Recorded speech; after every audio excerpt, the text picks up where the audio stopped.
Greetings, welcome back to Black Bear News, where we are discussing abrupt climate collapse, abrupt environmental destruction, and all other manner sorts of things. I don't know, this video is going to be a little bit of a freestyle. I just kind of wanted to make a video while I had a little bit of time tonight. It's already getting late here, and I've got other things to do, but I don't know when the next day is that I will be able to make a video. I never really know, but so anyways, just kind of wanted to kind of randomly talk about a few things. Of course, you know, when I brought up the Q thing the other in my last video, that always seems to spark a lot of controversy, and I understand why. It's just a very interesting thing. I understand that most people that follow this channel are people that believe in climate change, and that puts you in a certain, most people in a certain strata of political thought or social political thought. And that's just how it is. You know, I'm not saying that's good or bad. That's just what happens. You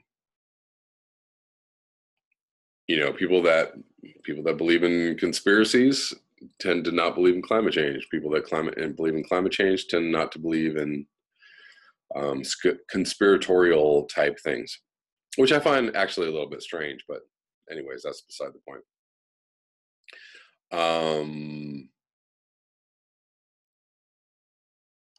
So I want to read, Robin sent me this article, and it's really long. I don't have time to read it, but there were a couple parts of it that I wanted to kind of touch on, just to talk about, I guess, you know, thought patterns, or the way people's brains work these days, is an interesting subject to me. This is called The Taste of Another's Thoughts, and I might just jump around this article a little bit. This is from May 16th by John Michael Greer. We've taken a somewhat rambling route in our discussion of how each of us can haul ourselves up out of the swamp of abstractions in which modern industrial society is sinking fast, and find our way to the solid ground of things that actually matter. I mean, the first sentence actually got me, because that's my life, actually, is a life of abstractions. I know some of my readers have been baffled or irritated by the vagaries of that road. Excuse me, still fighting this thing, but that can't be helped. Our sense of where to look for straightforward solutions is exactly what's led us into this swamp. Raised in an era of abstraction, we instinctively try to solve problems caused by too much abstraction by piling on more abstraction or swapping out one set of abstractions for their opposites. As Einstein pointed out, you can't solve a problem by using more of the thinking that created it. What's more, the solutions to really intransigent problems usually have to be found by asking questions about the most basic assumptions that undergird the thinking that created them. One of Einstein's odder contemporaries, the irrepressible Charles Fort, put it this way: it is by thinking things that schoolboys know better than to think that discoveries are made.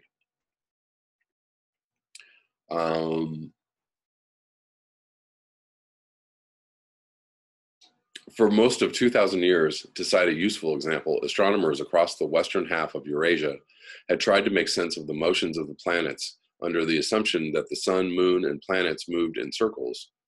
The result, as observations piled up, was a vast creaking mechanism of epicycles, eccentrics, and equants, geometrical gimmicks intended to force circles into copying the simple and elegant motions of the heavens.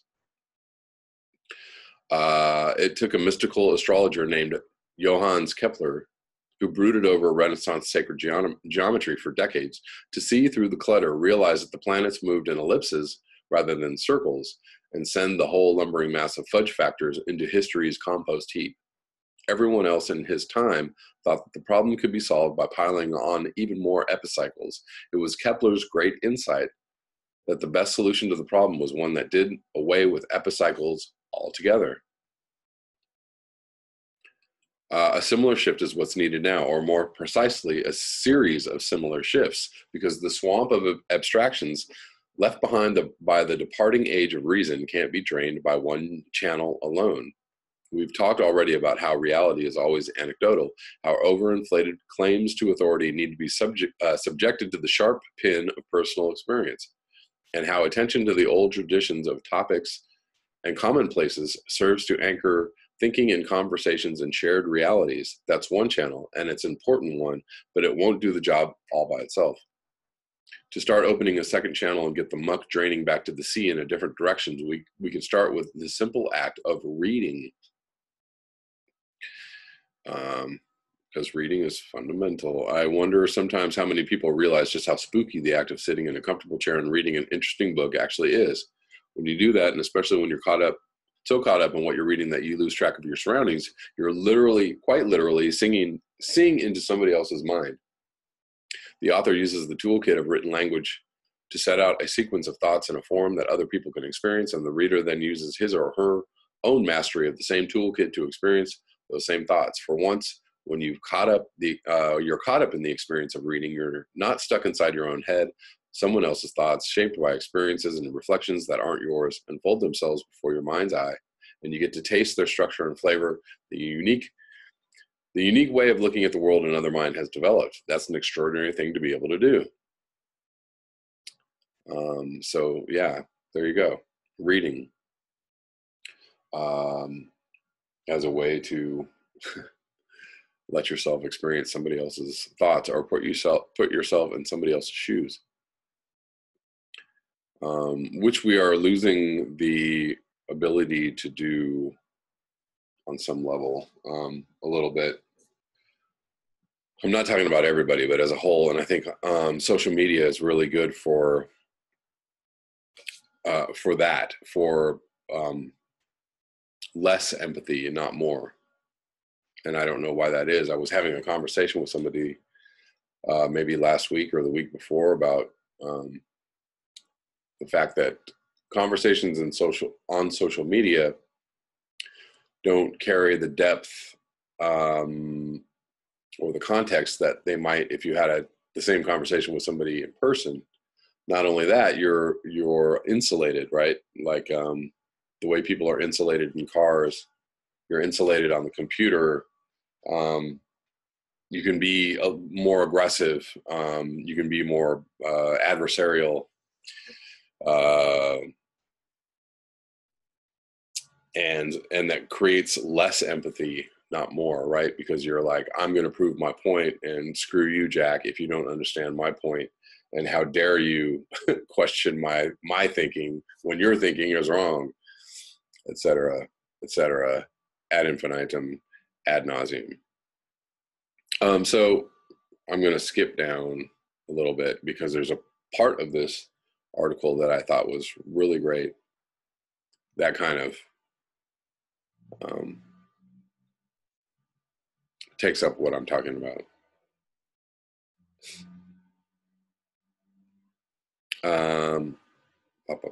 Where is it?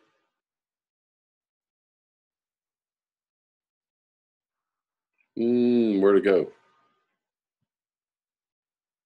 Okay. Here we go. Oh, darn it. Hold on. I'm sorry. Okay, I'm going to have to go back. Back in the 6th century BCE, as literacy became widespread in ancient China and kindled the usual intellectual explosion, Lao Tzu started his brilliant and cryptic handbook of practical philosophy, Tao Te Ching, the book of process and value, is a good as translation as any. With the following necessary warning: the description of a process is not the process it describes. The names assigned to things are not the things that they name. Despite his efforts, half the history of philosophy consists of various attempts to insist that words are more real than the things they describe, and the other half consists of the long struggle to get back out of the blind alleys that resulted from ignoring Lao Tzu's warning. This has implications we'll be getting into in other posts. For the moment, I want to circle back around to the experience of silent reading, the confrontation in the quiet of your own mind between someone else's thoughts and your own. That confrontation embodies an enormous range of possibilities, but there's one in particular I want to discuss here. It makes it possible, and indeed rather easy, for you to change your mind. That's a controversial issue to bring up these days. A great many people in American society just now, and in a great many other modern industrial societies as well, have embraced the odd notions that nobody ever changes their mind about anything, and that it's something between an insult and an absurdity to ask them to try. To some extent, of course, this is one of the ways that people wiggle out from under the tyranny of mandatory niceness in contemporary society. If minds can't change, after all, then people who have wrong ideas can be assigned the permanent status of bad people, and it's therefore okay to hate them. Since hate plays exactly the same role in polite society today that sex had in comparable circles in Victorian times, excuses to wallow in hate are highly popular these days, and this one gets a lot of use. Oh yeah, the hate is real. The hate is real on Facebook. Jesus Christ. I get a little bit overwhelmed and a little bummed out on Facebook these days. There's another side to the same insistence, though, and it goes a good deal deeper. It's standard across a very wide swath of American society just now for people to equate their opinions with their identity, to treat even the most polite challenge to their opinions as an existential threat. Partly that's a reflection of the way that opinions have been turned into stalking horses for class interests in American society. Find out what someone thinks about anthropogenic climate change, for example, and you can almost always predict on that basis where they'll stand on the whole range of issues that trace out the competing economic interests of the middle class and working class blocs, whose conflict defines most of U.S. politics just now. But there's another side to that issue. Well, all right, that right there is brilliant, because that really sums it up. So this is why I started this channel. A very big reason why I started this channel is because people that believe in climate change believe this set of things. And I can tell you, with certainty, and it's not always true, but for the most part, I'm going to say between 50 and 80% true that everybody who believes in climate change believes in this, liberal, whatever, this liberal pole of beliefs that that you just must believe in if you believe in climate change. And conversely, on the conservative side or right-wing side or whatever you want to call it, there's this this tower of beliefs that everybody has, and one of those beliefs is climate change is bullshit or it's a hoax or whatever. And if you cross those lines of thought, then people are like, oh my God, they just freak out. They tweak. They can't take it. They're like, how dare you think those thoughts? How dare you how dare you be an apologist for this side over here? Or how dare you, uphold these terrible, terrible, life-threatening values over here? It's so fucking stupid. It is so incredibly unintelligent. And it keeps people stupid. It keeps people unintelligent and makes them even more unintelligent, because you cannot ever possibly see the other side's viewpoint, or give it any validity, because it's, because people who believe this are death worshippers, or they're out to kill you, or they hate babies, or whatever the, hell people think about the other side of the. And here's the ridiculous part, is that those two sides are actually becoming more and more alike the more entrenched people get in their demonizing of the other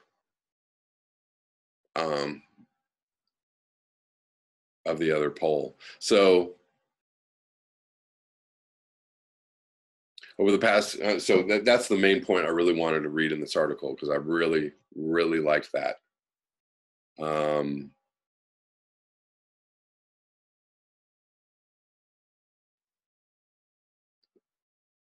excuse me, there's another part. I mean, there's a lot. I'm going to link this article below if you want to read the whole thing. It's just really long. It's basically talking about reading and taking in information in deeper ways rather than skimming or getting condensed versions of information. And the fact that we are continually becoming less, our attention is becoming less focused. As I was reading this, I realized today, before I actually read this article, how little attention span I have for anything. So basically, like, that's what I do when somebody sends me a text, or somebody sends me an email, or somebody sends me a message, anything. I'm skimming all day. I'm like, do I have time for this particular piece of information right now? And so it's like, no, boom. And I'll hit something and I'll go, okay, I have time for this. But how much time? I don't know. Do I have 10 minutes? Do I have 20 minutes? Do I have an hour? I probably not. I probably have 2 or 3 minutes. So that's how I'm reacting and responding to things, is like, it's just this like endless, like, and there's Twitter feeds and Facebook feeds and YouTube feeds. And so I'm just like scrolling through, I'm just scrolling my whole life. I'm scrolling. Is this worth my attention? And it's weird. It's just a weird way to live, man. Is there a place for moral judgment in reading? Of course, but it comes afterwards. Graham got me this way. Okay. Excellent. And it may come after you've read the book 2 or 3 times to be sure you understand the unfamiliar sequence of thoughts you've encountered. The difficulty here is that your moral judgment may not be the one that your peers or the authority figures you're supposed to follow want you to make. As you compare the thoughts of the writer to your own habitual thoughts, you may decide that the writer's ideas make more sense than yours did. You may discover that there's some broader way to look at the world in which there's room for your thoughts and the writer's thoughts to coexist. Thank you. You may even find yourself veering off in pursuit of some half-glimpsed insight that contradicts both the book you're reading and the ideas you've been taught. Oh my God, that's thinking. And following it may take you into an intellectual territory no one's ever explored before. None of these outcomes are acceptable either to the politically correct or the patriotically correct, which is why both these dogmatic movements try so hard to slap moral blinders in place so that no one anywhere will take the liberty of thinking an unapproved thought. Ooh, wee, man, hit them with the truth. We need unapproved thoughts just now. The approved thoughts, the right answers, the canned responses, and parroted arguments are the things that have landed us in our present predicament. The insistence that there is no alternative, that the only acceptable choice is to keep on doing the same things and hope we get different results, isn't going to lead us anywhere more useful than the parallel insistence on piling up epicycles led the astronomers of Kepler. Epicycles led the astronomers of Kepler's time. The taste of another's thoughts. The stretching of mental perspectives that results from silent and solitary reading is one of the tools we can use to move in a different direction. Next week, we'll talk about the practical side of putting that to work. All right. It was long. This video is already long, but I just, I really wanted to read that. I hope you all enjoyed that. I hope you read the entire article, all the words in that entire article, because they're good. I'm going to quickly read a little bit of Sandbox News. Big primary wins for socialists and progressives who ran on popular demands. This is from May 16th, Truth Out. This is an interview, is it? No. Defying national and state level Democratic establishment forces that have worked to crowd out left-wing candidates, demonstrating that there is a deep hunger among the American electorate for bold progressive agenda. Candidates running on platforms of medical care for all, free college, and living wage emerged victorious in several state primaries on Tuesday and tore through the boundaries of what is conventionally considered politically feasible. I mean, they're getting happy about primary wins, so I guess that's good. I'm hoping that this actually goes forward into these folks actually winning elections. It feels like a monumental shift. Ariel Cohen, co-chair of the Pittsburgh Democratic Socialists of America, told the Huffington Post after the DSA-backed candidates defeated establishment Democrats in Pennsylvania. Excuse me. We won on popular demands that were deemed impossible. We won on health care for all. We won on free education. Running on Pennsylvania State House District 34 and 21 respectively, Summer Lee and Sarah Innamorato. All right, doggies. Both running on platforms consisting of Medicare for all, strong environmental protection, and campaign finance reform, toppled what local news outlets described as political dynasty by trouncing Democratic cousins Paul Costa and Dom Costa by a wide margin. All right, that's all I'm going to read for this article, but I just wanted to cover that quickly because I am at heart a progressive. I do truly want to see more left-wing candidates win elections. One of the so when I think one of the things that also quote unquote liberals don't understand is that people who were behind Bernie and or slash Bernie slash progressive ideas, on some levels revolutionary ideas, because they, definitely threaten the status quo of government as it's run, as we know it. Those people were disenfranchised in the last election for the most part. And those people are angry and they feel disenfranchised, and they feel like the media apparatus and that the state apparatus, the oligarchical apparatus, are forces that thwarted those changes to take, from being able to take place. And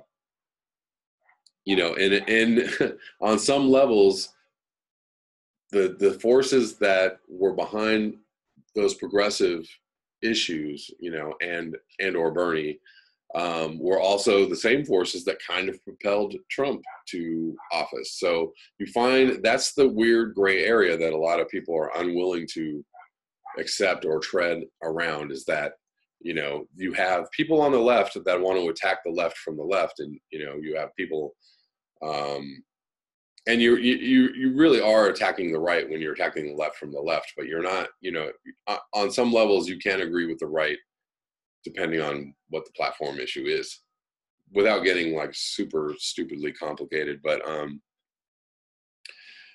am one of those people. I am a follower of Jimmy Dore and H.A. Goodman on some levels. But, there's a lot of, former lefty progressives that have actually started to side with Trump. I'm not one of those people. I'm not like, yay, Trump. That's not where I'm at. Although, when I do speak of the QAnon stuff, it's interesting stuff. That doesn't mean that I'm a Trump supporter on any level. I just find it interesting what's going on. I actually had the idea that maybe I would do a series of QAnon decodes or readings or whatever, but I would label it. It would be under the title of QAnon by a non-denominational, non-politically affiliated progressive, or something like that, because there's not a lot of people doing stuff like that, right? There, I don't know. There are a few that could be kind of like, non-affiliated people that are doing QAnon stuff, but just for the information. Anyways, I'm going to leave that alone. Let me finish up this video with some actual climate change news. The last time atmospheric carbon dioxide was this high, humans didn't exist. I feel like this is another version of the same article that I've read many times over the last 2 years. This is from Daily Cause, which I unsubscribed from multiple times. Anyways, whatever. In 2013, atmospheric carbon dioxide broke 400. This actually may be a reprint from another article. Anyways, broke through 400 parts per million for the first time in human history. Just a year later, atmospheric carbon dioxide averaged that for an entire month. And now the average concentration of carbon dioxide in the atmosphere was 410.31 parts per million for the month of April, according to the Keeling Curve measurement series made at the Mauna Loa Observatory in Hawaii. This marks the first time in history of the Mauna Loa record that a monthly average has exceeded 410 parts per million. This also represents a 30% increase in carbon dioxide concentration in the global atmosphere since the Keeling Curve began in 1958. In March, Scripps Institution of Oceanography at the University of California, San Diego observed the 60th anniversary of the data series, the first measurements of which were 315 parts per million. The headline comes from Eric Holthaus, who puts it in context. The last time our atmospheric carbon dioxide levels were this high, millions of years ago, the planet was very different. For one, humans didn't exist. And amidst all the other Trump administration crises, they're actively making the climate crisis worse. Well, yes, they are.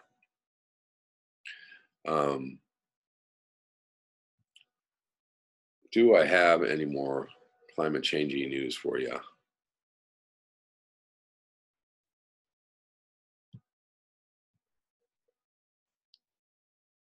I'm going to read this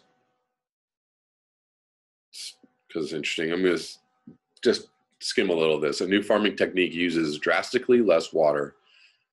Using drastically less water is catching on. This is from the Huffington Post. Filipino melon grower Dennis Miguel was intrigued to hear of a young Indian farmer who in 2011 had broken the world record for growing rice by using an unconventional method of cultivation that needed only half as much water and 1/10 as many seeds, but resulted in spectacular yield increases. Miguel from Isabela province had never grown rice before, but he teamed up with a local rice farmer to try out the system. Last year, he reaped the equivalent of 10.8 tons of rice per hectare, or 4 times as much rice as the farmer usually grew on that land.